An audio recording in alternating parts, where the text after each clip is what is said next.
喂，各位同學，想唔想用5分鐘時間就即刻 download 到佢本古代說神選子佢親自寫嘅生 level 攻略㗎？今日我哋就一齊嚟破解呢本神奇秘笈昆曲。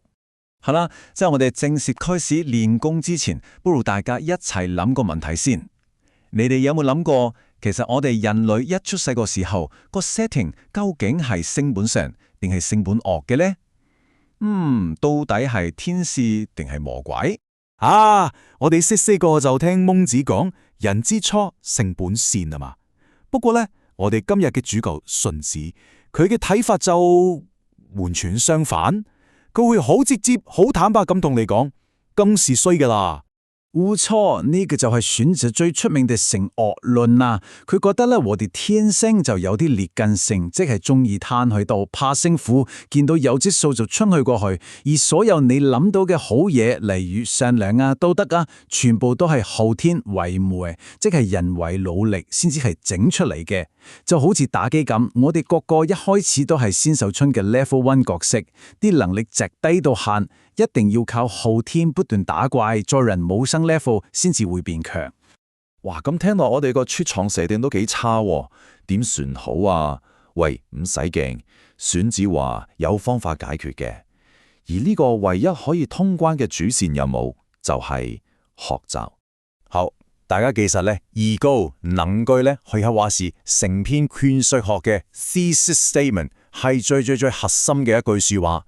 荀子一開波就同你講，君子曰：學不可以。翻咗白話文就係學習呢樣嘢係絕對唔可以停嘅啦，就好似呼吸咁，你一停就 game over 噶啦。OK， 咁你可能會問，學習有咩咁犀利啫？點解荀子會記得佢咁重要呢？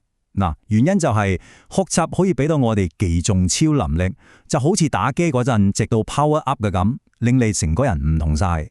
呢第一種超能力就係自我超越，學習可以令你突破自己，甚至徹底改變你嘅本質。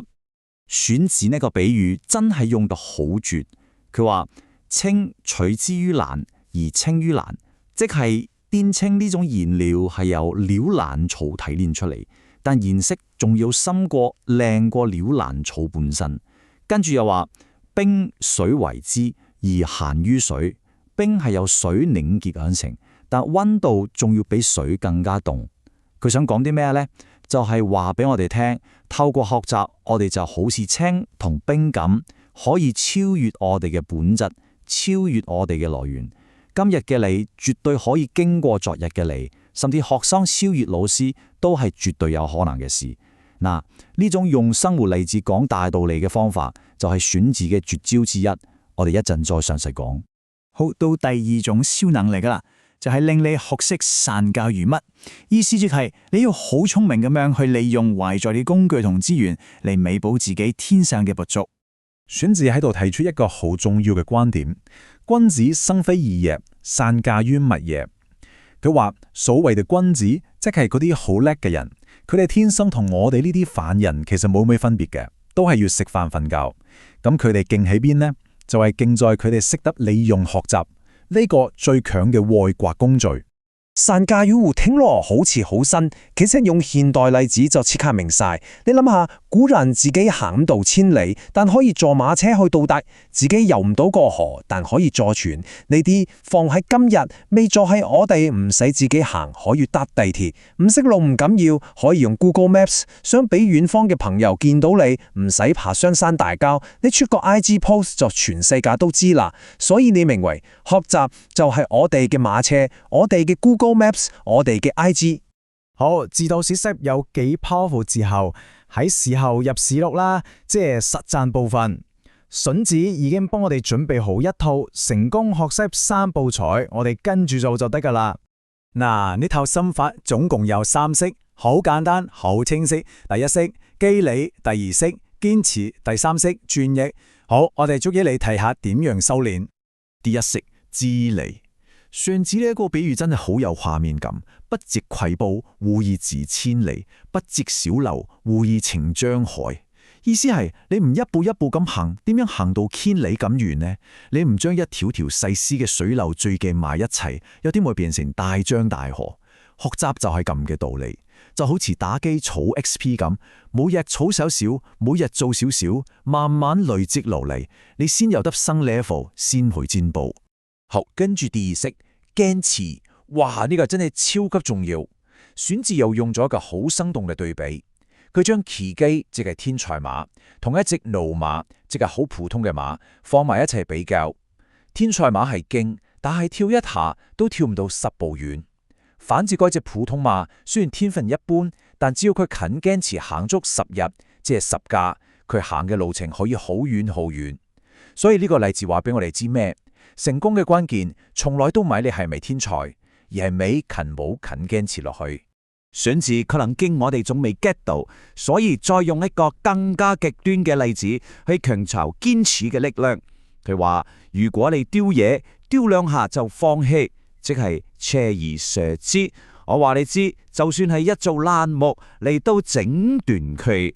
但係如果你堅持唔放棄，鍥而不捨，就算係最硬嘅金屬、最硬嘅石頭，你都可以將佢雕穿。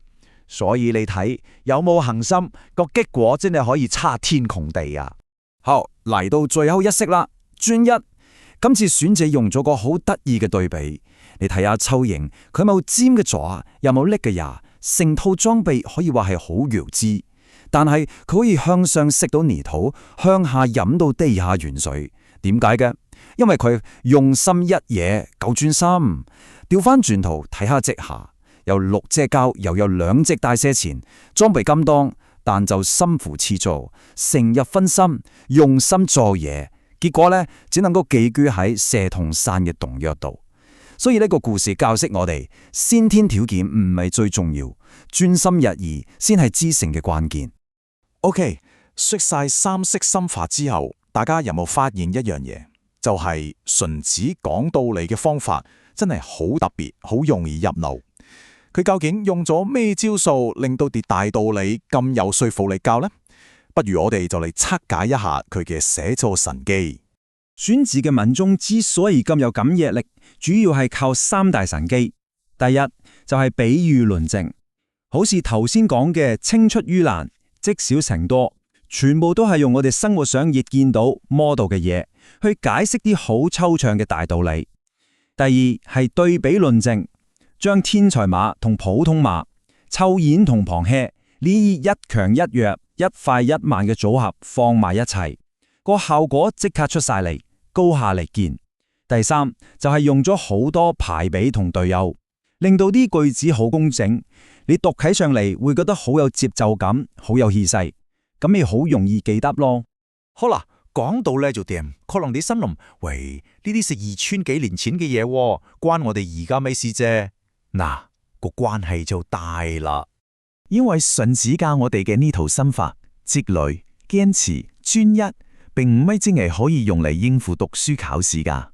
你想下，無論你係識彈琴、識打波、識寫曲，甚至將來出嚟社會做嘢，面對人生任何挑戰，呢3招都係通用噶。所以話，佢根本就係一本可以跨越時空嘅人生通關秘笈。咁今日猜者換呢本神蹟攻略之後，不如你都諗一諗，你準備用邊一招神功，係積累、堅持定係專一，嚟幫自己喺學習或者生活上好好咁升個 level 先呢？不妨諗下佢啦。